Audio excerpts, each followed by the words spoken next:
in fact, the internal strife in Manipur and the loss of lives that was heartbreaking for the entire country. And a solution to bring the communities together is obviously what everyone awaits an answer on. Prime Minister Narendra Modi, time and again, as part of this visit, emphasizing on the need for further development, and that is why the inauguration of these key projects, because he also says that this will help transform people's lives. In fact, I also want to quote him on when he said that Manipur is a border state. Connectivity has been a major challenge and people have faced a lack of good roads, which is why he said that his government has used the two-pronged strategy since 2014, where budgetary allocations have been for roads and railways in Manipur, by expanding last mile rural connectivity to ensure that that gap gets bridged.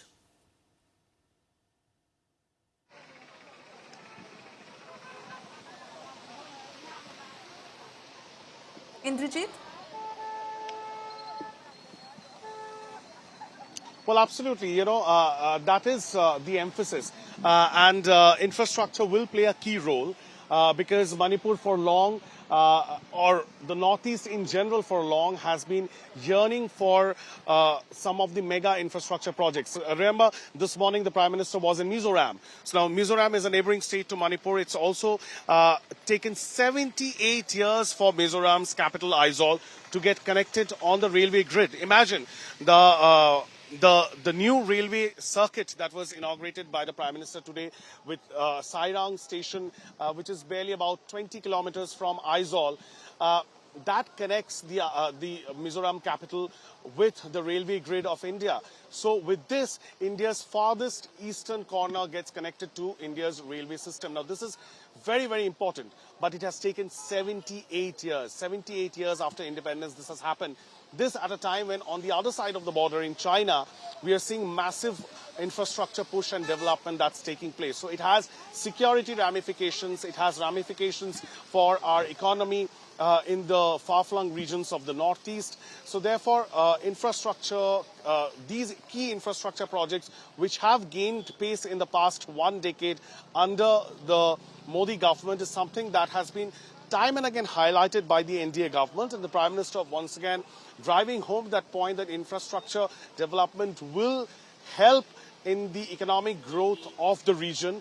And that's why 8,500 crore rupees worth of infrastructure projects will be kicked off and inaugurated by the Prime Minister today at this very program. So as I said, this is a government program, but also the political significance of it is not lost on anybody, because the BJP really wants to, re-energize its cadre base here in the state, because 7 months back, its elected Chief Minister, the BJP government, that had to be dismissed. The Chief Minister had to resign, and President's rule was imposed.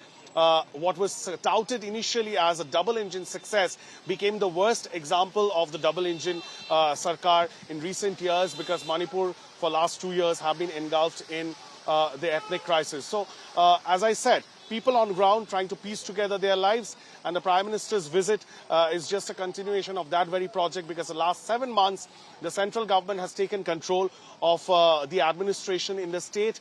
Of course, Ajay Bhalla, sending Ajay Bhalla as the governor of Manipur was a part of that very key strategy, because he was with the MHA, so he knew a thing or two about the security. And as you just mentioned, that Manipur shares a very long border with Myanmar. And all through this conflict that we have been following over the past 2 years, we've seen how even Biren Singh, when he was the Chief Minister, he would continuously say that the Myanmar border was porous. Why is it not being sealed?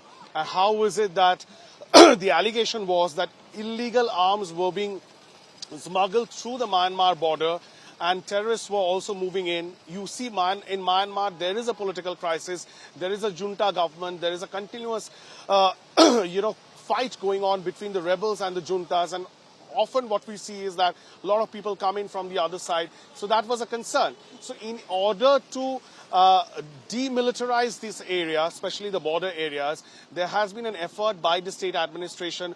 There have been several drives, in fact, by the administration calling on people and citizens who had actually taken up arms. There are so many insurgent groups, underground groups with who the central government now has a suspension of operation or SOO agreement. So this Manipur is not an easy state. It's a very, very complex society. It's a complex state, an insurgency-prone state, a bordering state. So these are challenges that are now directly in front of the central government, because Manipur is now under president's rule, and therefore who better to answer all these things or provide hope than the head of the state, and none other than the Prime Minister. So he's here, and we are awaiting his address at the gathering here in Imphal shortly.